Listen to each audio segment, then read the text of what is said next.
Welcome to the Passion of Entrepreneurship. I'm Ravi Tangri, and every weekday in June, I am interviewing a different entrepreneur to really find out what it is that drives them, that really pushes them to take that chance, take that risk on themselves, and find out how they get through all the challenges that they do. So every weekday in June, at this time, it's 9 a.m. Pacific, noon Eastern time, and 5 o'clock in the UK.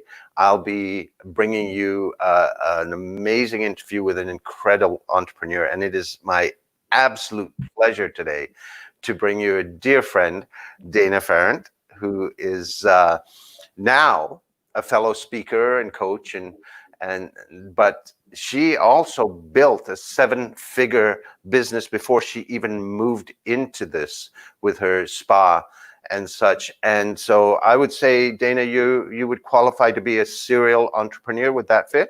That always sounds really bad, serial entrepreneur, like I'm killing businesses. I think that's an awesome thing. But you love a serial entrepreneur. To me, is a creator. You love creating things, but then maybe at a certain point, okay, I need to create more, but businesses get to a steady state and it's not as much fun. Would you agree? Absolutely. Yeah. There's, the serial entrepreneur loves the startup, the challenge, the thrill. We are like the passion seekers, but also like those the extreme sport. We like the extreme of it. That's really, because if it's just about money, go buy a business that's already thriving and keep it running. Right. So tell me, for you, how did your entrepreneurship journey start? When did you first start getting that bug that I need to follow that calling, follow that in me to create? Yeah, I would say probably like first job. And so I graduated high school at 17, and I didn't know what I wanted to do. I was like, so I actually went and worked at McDonald's full-time for a year, which was the best thing for me that I ever could have done. And the main thing it gave me was a sense of, I'm not a good employee. I really So why are you not a good employee? Because I have to run the joint. And that doesn't work, when you're like a 17-year-old pup and this, the managers are like, you don't really know what you're doing. I'm like, yeah, but I need to be the boss. You don't understand. So I would say that really reinforced it. That and my first summer job, I told my first boss where to stick it. But that isn't great for job security.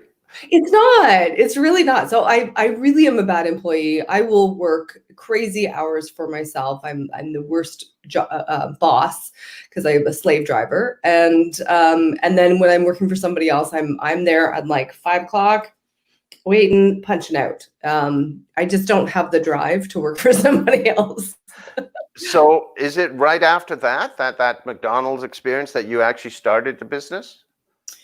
Well, I went to college first, so I became a massage therapist. So that gave me an idea of like, okay, what path do I want to follow?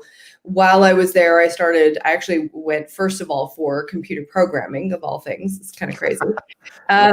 Computer programming, pretty close, right? Yeah. And so. But not being able to get that done in time, I really wanted to do systems analyst, but at that time you had to do programming first, and it was just like, oh, this is crazy. So then I got a part-time job at the massage college as the receptionist and got trained, and I was getting massage, and I was, talking with the students, and I thought, this fits me way better. Like, I flexible hours, I can make, I get to dictate what I make. I can be my own boss. At that time, I had this idea of going to work on cruise ships, until all the things happened about, all of the rapes and things that were happening at the cruise ships back in the early 90s. I was like, maybe not. I'll skip that one. So it was that really drove me to pick my career, was also partially based on the fact that, who am I? What do I want to do? I want to work for myself. I want to have that ability. So let me slow you down a bit. That journey of figuring out, who am I? What do I want to do? can you slow down a little bit of that? Sure. What you went through in that? I'm curious how you discovered that. What do you want to know more about? Help me out. That process of discovering yourself, of how you got that aha that I have to do something that's mine. I think, well, first of all, like I said, like I recognize I'm not a good employee. Every job that I'd been in, I really, it was like, I just couldn't really put in the effort. I was always considered a good employee, but I never felt like I was a good employee. Because I knew how much more I was able to give, and I knew that I wasn't. I knew I was a slacker. I would always look for the short. This is terrible, right? Like, here's the thing. You're honest. Yeah, exactly. If you can't be a good employee, then go run your own job. Not necessarily the criteria, but I think for me, noticing that I like to problem solve. I like looking at what was happening. I mean, when I was working at McDonald's, I was really fascinated with their systems and the flow. And I like that was, here I am 16. They're phenomenal for that, aren't they?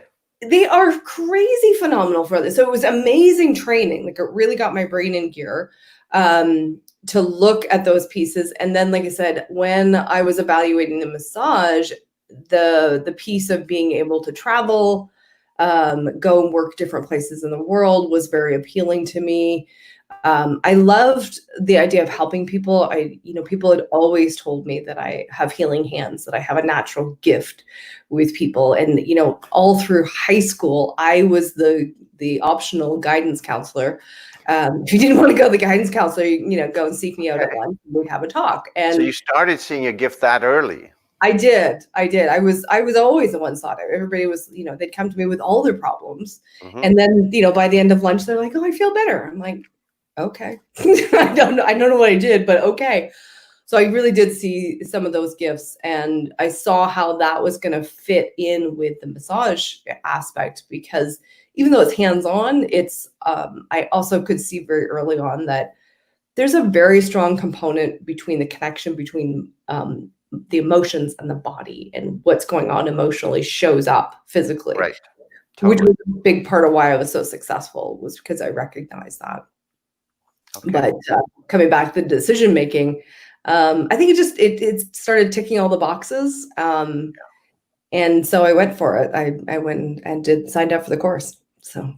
Okay, but then again, a lot of people go to train in massage therapy, but they don't start their own business. Did you actually go out right from there to? At the time that I graduated, there were not any places where you could go and get a job. Like, there are actual job places now. So I knew going out that I was going to be self-employed, even if it was a matter of I was renting space or commissioned or, paying a split. Right. There were no other options when I graduated. So I went and I looked for a few different places. I did have one sort of pseudo job for a little bit. I went and worked at a physician's place, and he was billing. I think it was a little shady. I don't know. He was billing under OHIP. And it was in Keswick. You don't know Keswick, but in this part of the world at that time, Keswick was noted for being the domestic violence capital of the world, or of Canada. Wow. Yeah, so it wasn't the greatest reputation at that time. So here I was doing these little 15-minute massages, and that was kind of gross. So I hunted around for a place that was really going to work, and I lucked out. I found a location that was actually in two locations, but the same two women were running it. So one ran the one location, one ran the other. They were both very established, and they were willing to mentor. And so I got their overflow plus all the work that I did to generate clients. So within 6 months of joining the two of them, I had a wait list, which was quite phenomenal it still is phenomenal for the massage industry. Right. So then how did you branch out for yourself in your own spa? So eventually I moved locations and then opened up, my own place. So let me think about the timeline there. So I Oh, a little more disclosure. Yeah. So the one place I was working at, I pissed off the chiropractor who owned the space, and the massage therapists were subletting to me, and so him and I came to heads, and he wanted me out. So There's a good right? incentive to start something new. I'm like, okay, it's time to do something else. So there wasn't room for me to go full time at the other location. So that prompted me to say, okay, well, you know what? Now it's time. It's time to take up my own place. So I ended up finding a house that I could convert the main level into a clinic space for me and then live above. So it was kind of funny. Here I am, this single woman. I'm living in this giant, like, I don't know, I think it was a 2,500 square foot old house, but it was just a perfect setup because the front would lend itself perfectly for a clinic, and it was gorgeous. So I had way too much space, but cost wise, it made more sense to do that Yes, than trying to rent a commercial space. totally. And so you just started on your own, but you built up quite a practice. Yeah. So I was just on my own there, and then gradually, built that up, moved into another commercial space, brought in some other people with me. Then I moved towns. I thought I fell in love, and since discovered something different. And we moved up to Barrie. So I was in Aurora at that time, moved up to Barrie. It's about a 45-minute drive. So I had a couple people follow me, and mostly not. Yeah. So I started over again, and then did the same thing. Just started, built up my practice, got the connections with the doctors, and then after a bit of time, I was like, okay, I can't be in with this clinic that I was in with because I'm not running it, because I'm not the boss. I don't get to set all the rules. And so I got a space, and then gradually, just kept adding on. I, brought in other therapists, came across an opportunity to add on the supplies aspect to it, because I had a small space. So we started with a little boutique kind of spa shop, and then gradually we just kept expanding it and expanding it, and So gradually. you've had to build up a couple of times from scratch. Mhm. Yeah. And to you, does that, it doesn't sound that like that brings a lot of anxiety, whereas for a lot of people that does sometimes create anxiety if they've got to start over. To some degree, yes. Like there's always the financial crunch is like, okay, how do you do it? But there's even still a thrill with that. This is why I say it's like, people like me are, extreme sport with this, in that, I'm like, all right, so we got this tiny little budget and we need to do all of this. And how do we do it? I remember that first location in Barrie that we were painting, and the painter was like, I was like, you got to make that paint work. Like, I can't afford another gallery. Like, but that's it. Like, that's the end of my budget. Like, that's it. And he's like, just wringing that thing out, getting every last drop of paint to be able to paint that space for me. Yeah. Okay. So how did you find that transition when you started having a team versus it's all you? What was that transition like for you? That's where it really gets challenging, especially with the clinics. Like for the store aspect of it, not so much, because I had to hire people, so they were employees, and but the clinic, that's all contract people, and so we had a real mix of personalities and situations, and what they felt they were entitled to, and what they what they thought was too much rent to pay, and all of these things. So there was a lot of navigating. Some things went well, and some things were a little messy. I will admit it. There were some ugly things that happened. But it sounds like that's not as much of a passion piece for you as when you're creating the new, because I hear a lot more energy in your voice when you're talking about those times when you're building and creating. I know. I love the challenge of trying to create something out of nothing, or make it work. Even when I'm working with clients, I still find that thing of like, all right, so they're completely resistant to that, so let me think of another way in there. I'm Okay. going to get that subconscious brain on board. I'm like, I love a good challenge. I really do. So what was it in the end? Like you built a 7-figure business with the spa, right? Mhm. So what was it that made you say, okay, I'm walking away from that? That was really fun in that. So I remember August 2016, I'm sitting out with a friend of mine who is also a coach. And, I'm complaining about the fact that, once again, I'm taking my coaching money and I'm putting it in the store. And I'm like, right. So you started coaching back then? Yeah. So Yeah. I was part-time coaching while I still had the store. I was, kind of getting that going. And really through my massage work, it was really coaching done at a super cheap price. And you get a massage at the same time. Like, it was ridiculous. It was a ridiculous good deal. So we're sitting there and we're talking, and and my friends over the years had heard me like, oh, I hate the store, I'm selling it. And then a big sale will come in and go, oh, I'm keeping the store. Like, a friend of mine actually got me a t-shirt that says, I'm selling the store, and on the back it says, I'm keeping the store, because I flip-flop so many times. So anyway, back to my story. So my friend and I, sorry about that. My friend and I are sitting in the backyard, and I'm complaining about the store once again. And she says to me, okay, let's talk about this. What does that give you? What does the store give you? Like, and we drilled down, drilling down. And really at the crux of it was status. It was the status of having the store, this piece, this thing, bricks and mortar. I can point to it and go, I own that, right? Whatever that means, right? So in doing that, in actually like getting honest with the fact that that's what it was, then she was able to stick it to me and go, okay, so you're paying $2,000 a month for status. I love it. Oh my God, that's ugly. It's really ugly. Can we The tough truth. Yeah. It's good to look at them. And this is the thing, right? Is, when we look from the outside, you can see that kind of thing. Now, it wasn't $2,000 every month I was putting in, but in the summer I always had to supplement it because that was our slow season.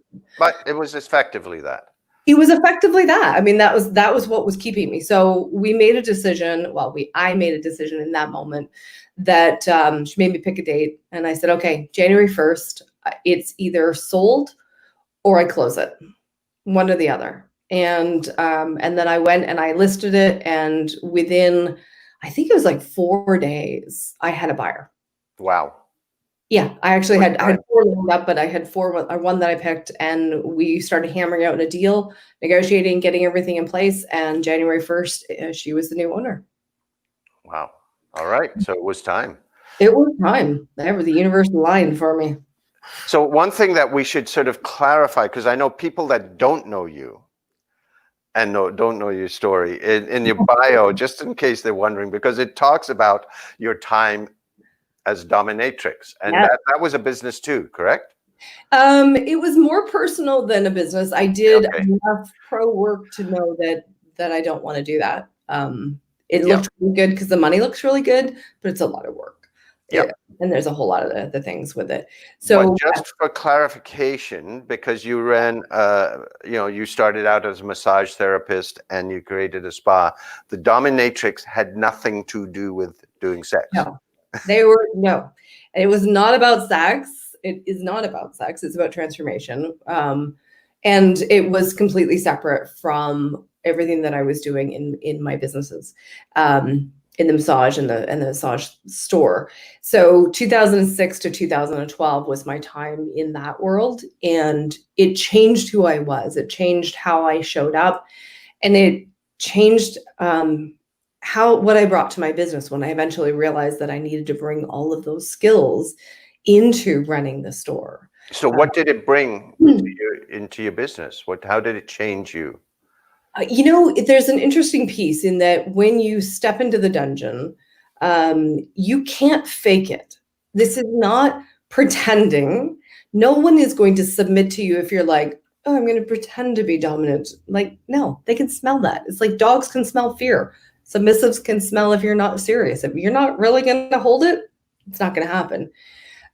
So you had to actually own it. You had to become this person who was willing to hold the power, hold that presence for the other person, and really, take charge and be in control in a way that is high level service. It's about getting them the outcome that has been pre-negotiated. So everything is, of course, safe, sane, and consensual, and it's all pre-negotiated as to what the parameters are.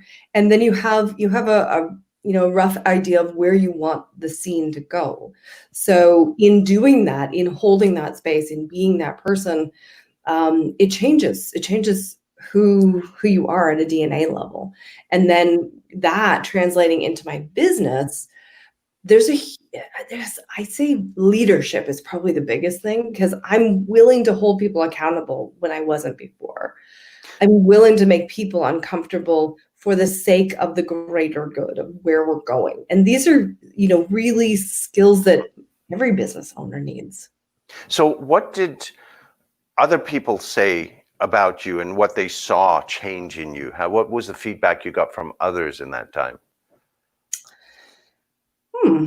I think actually people were too afraid to say anything. I don't remember any feedback necessarily. I mean, I did have one friend who was really quite offended by the whole thing, and she was very put off by it. She just it was the beginning of the end of our friendship, unfortunately. Or I just meant about feedback about the shift in your behavior. Yeah, I'm not sure anyone ever really said anything. I know there's a lot of other things that I've done where people have given me that feedback. Yeah. Okay. So, but even in that theme of, because you said that it's about helping, it's about transformation. You're helping. Motivation came through in that. There's motivation, the confidence, trusting in yourself. Yeah. Being willing to, and I talk about this, being willing to be the expert, because too often we defer out to somebody else. I think that's one of the things that in that space in the dungeon, there isn't anybody else. You can't defer, and you can't let the submissive think that you're not in charge, that right. You're going to figure it out. I mean, you're aware and you're adapting and you're being present and focused. So really, how could it not change me? I think I just didn't get necessarily outward feedback from people, but definitely there's confidence. My husband jokes that, I will send him confidently in the wrong direction. Okay. He won't take directions from me if we're driving. Yeah. Because I'm like, we need to go left. And then we start going left, and I'm like, oh shit, we need to go right. But you were sure about the left. I'm so definite when I say it that it sounds like I'm really confident with it. Because if I'm going to say something, I'm going to own it. I'm just going to dive right in. Okay. If you're going to go all the way. Right. So what I love is that in the time since then, as you've built your business, you've taken that and the learnings from that, being a dominatrix, into your coaching and into your speaking to really help people transform their own lives. Tell me a bit about how you saw those connections, were able to take it and move it from one arena to the other. So I first of all played with this energy, of the dominatrix in my own business, and really noticed that in the supply outlet business, I noticed that when I would bring that energy of the dominatrix in, sales would go up. It was easier to upsell people. People were happier with the service that they got.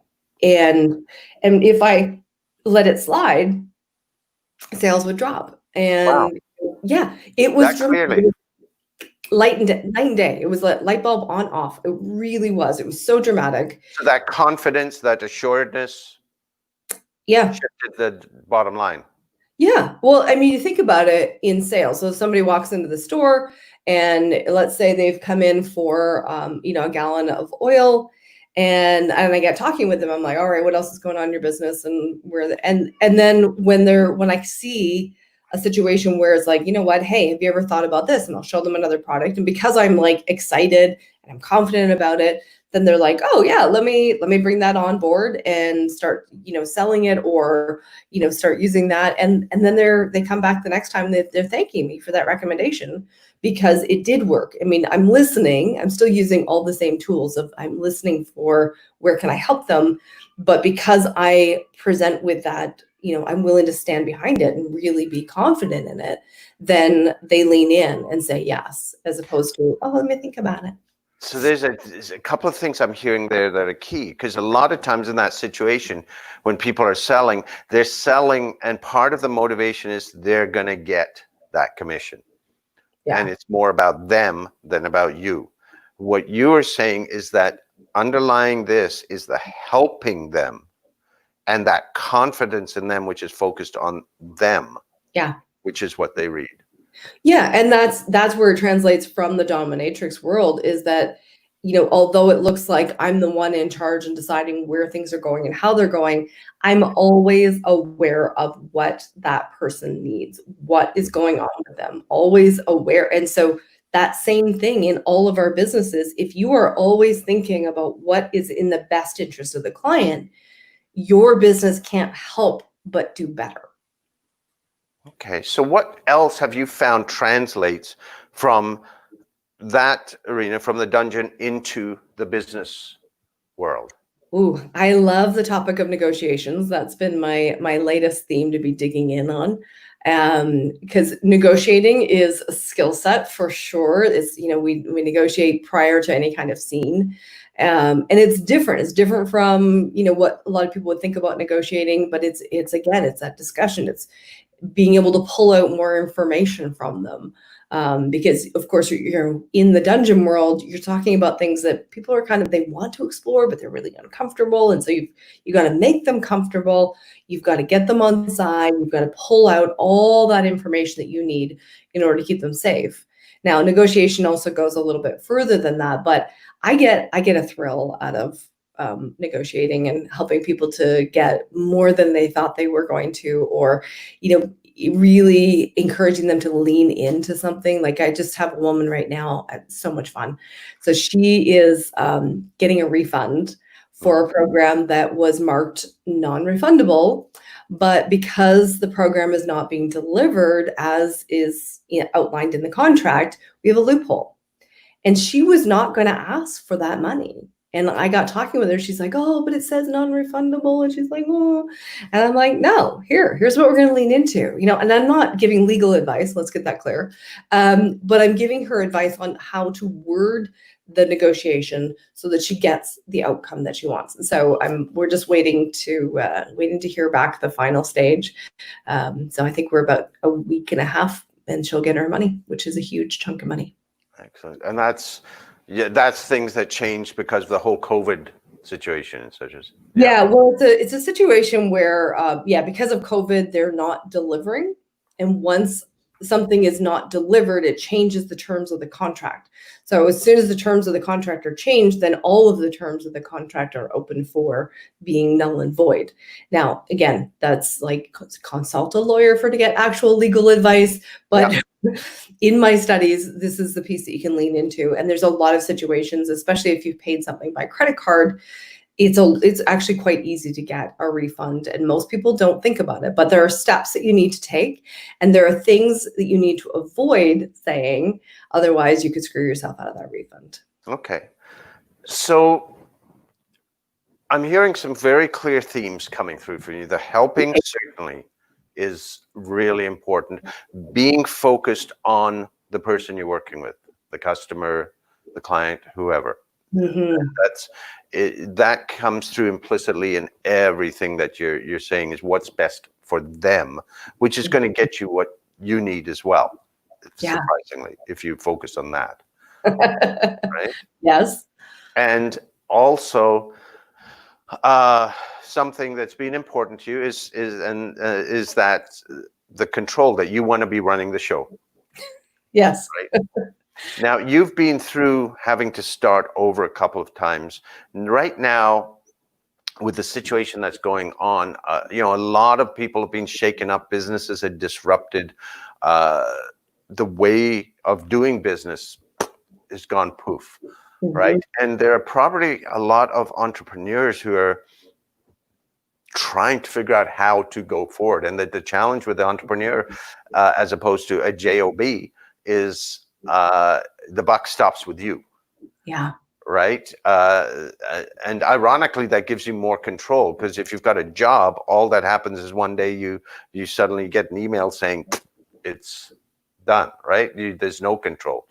Yeah. But it can be terrifying for some. So what would you say to people now, entrepreneurs now, who are dealing with all of this uncertainty, dealing with how do I move forward? The way I've done it, I can't do it anymore.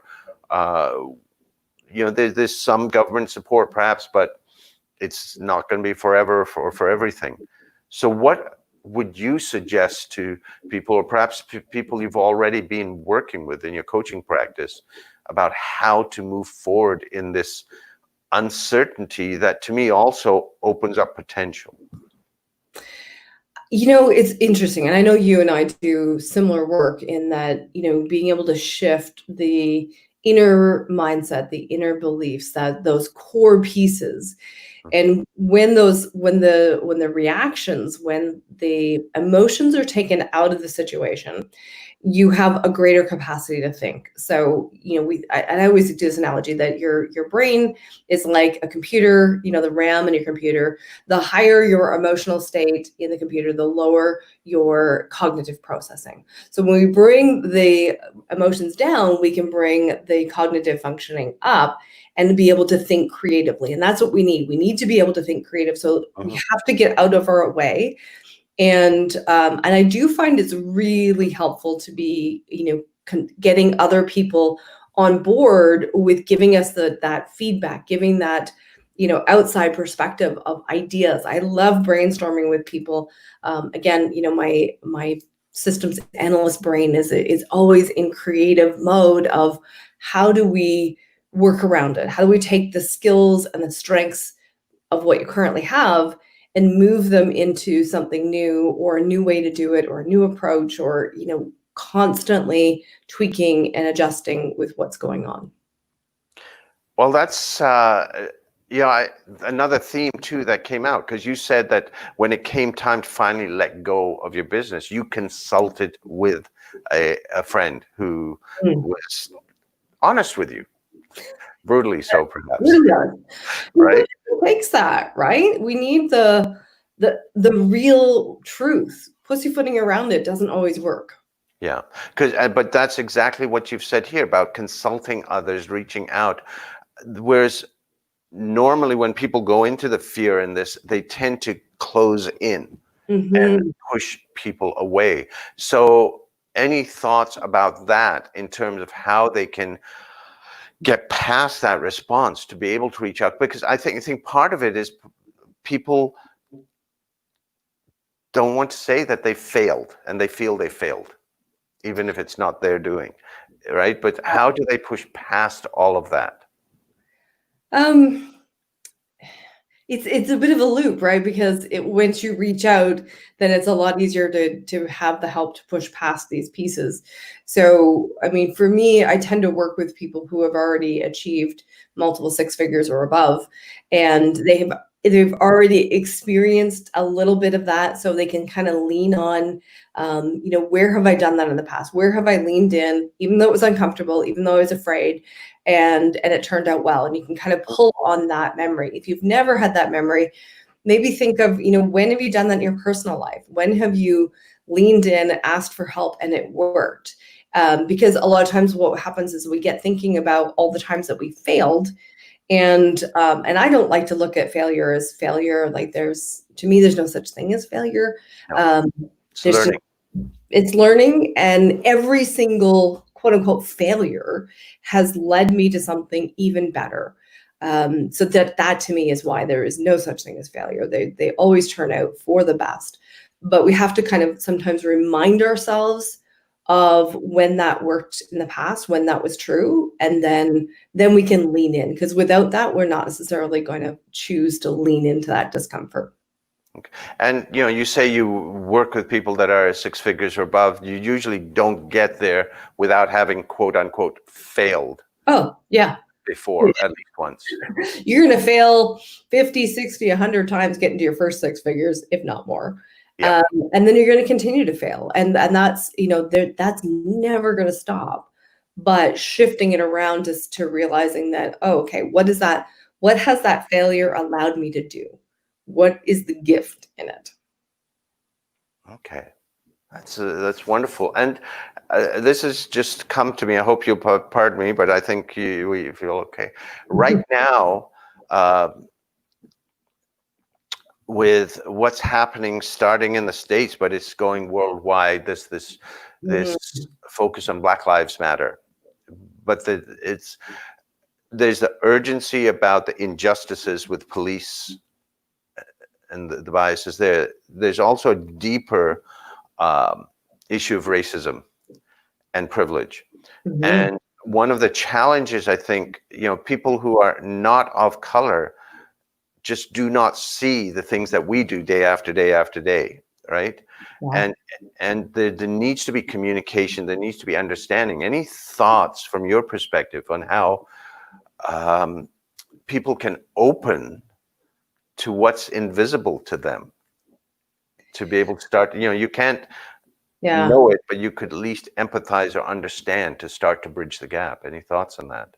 I love that you've asked this question, because I've seen lots of people posting saying we need to do better, and that's almost like spiritual bypassing. It's like, oh, we need to do better. What does that mean? So I love this discussion. When we open up to hearing other people, like I read a post by a woman, and she was saying, oh, I wonder if this is what Black people feel like. And she's a white woman. And she talked about, feeling unsafe on the street with her, pushing her toddler in a certain situation. And then there was a woman who is of color, and she posted, she's like, bless your heart, but no. And then she went in and she said, this is what it's like. And she went into, detail of like day-to-day little things. And I think us opening up to hearing the stories from other people. What is it like for you? I can't ever know what it's like, but tell me your story so that I can understand. And I think the other really big thing from where I sit is that if we as individuals work on healing our own wounds, traumas, and the epigenetic pieces, the lineage, we will open up a space for being able to hear other people. And I think one of the things for, because I'm a white woman, if you can tell, it's, I'm in a place of privilege, even though as a woman, I've been repressed to a degree, but I'm really, really in a place of privilege over colored. And it's, for me to try to understand that I can't ever put myself there. But the more I heal my trauma, the less I need to make it about me, and the more I can hold space to hear other people's stories. I love that. Right, to actually embrace that and say, I don't know what you've been through, but I can love you and hear you. And that is one thing I can do.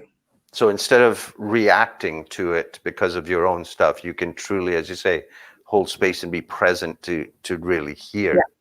Yeah, I think this piece of like, I don't need to talk about the things that I've been through in order to say, oh, I understand. I think that's really, it's always a bad thing to do with people.